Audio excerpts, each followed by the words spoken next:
This is a real landmark in Metallica's history. We've kind of shed our old skins and really got down to the bones of Metallica. We've really learned a lot about how to communicate with each other and how to communicate what we need from each other. The thing that's so weird about it, or ironic, or even sad, is Jason Newsted's model for what he wanted Metallica to be is basically the Metallica that exists now.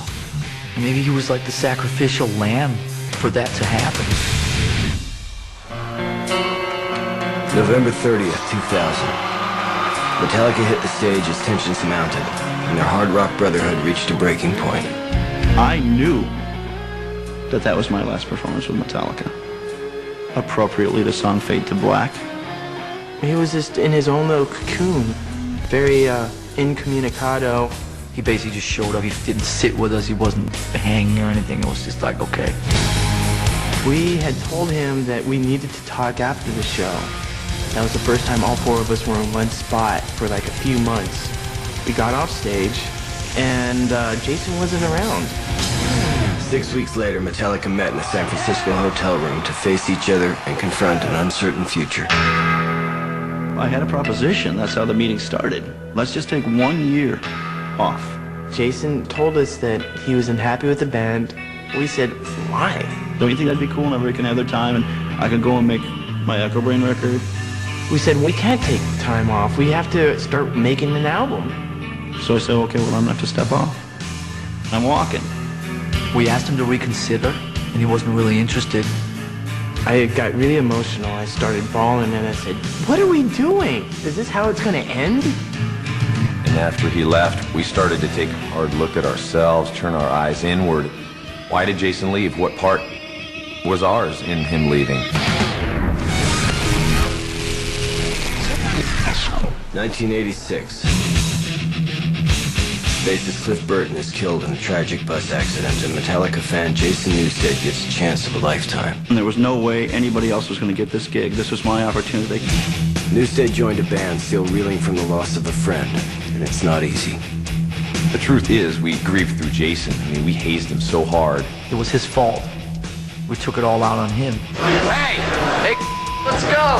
And he was always thought of as the new guy. There was the three of us and Jason. Jizzin' on ya. On the bass? That ain't new, man. Remember, you could say you were gonna come up with something new.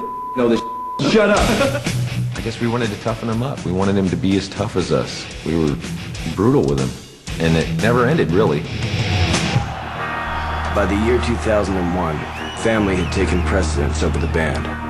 Both Lars and James were married with kids, leaving Jason with time on his hands. I dedicated my life to music, so I have chosen not to be married or to have children. Music makes me alive. And when Metallica came to a point where they're taking months and months of time off from playing music, I have to still play music. Jason made this record that he was super proud of, and he was told, you know, by James, you know, that he couldn't, you know, put that record out. We're brothers. And I was struggling so hard to keep, you know, it's like choking Jason. I love you. The rising conflict between Newsted and Hetfield exploded during an argument over the Echo Brain project. My dedication was being questioned. It was like, you can't be part of what's going on in Metallica, and you can't stray outside of Metallica, so you're stuck. The person I respect the most disrespected me the most. That's how I was taught to control things, through intimidation and rage. And it just hit me in the head like a brick and said, you have got to stand up for your principles. Now's the time. Do you bury me when I'm gone? Do you teach me while I'm here? Just as soon as I belong, then it's time I disappear.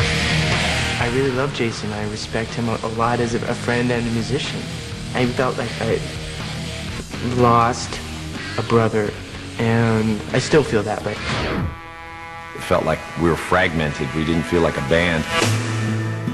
Ironically, James would be next to take leave of Metallica, with his enrollment in a rehab center for the treatment of alcohol abuse only months after Jason's departure. It was just, look, right now, I'm not in Metallica. Leave me alone. I need to take care of myself. Trust me on this. Goodbye. I was in shock. We didn't have James Hetfield. and we weren't sure if he would ever come back. The Metallica train never slowed down long enough for anybody to take stock of the mental health of the individuals in the band. It was never considered. You had to hold on for dear life as this train was just going out of control to squash everybody in its way. Was Metallica's 20-year ride coming to the end of the line?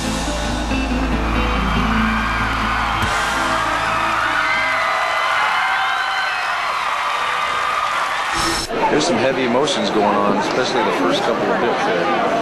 The Jason stuff and the rehab stuff was pretty touching for me.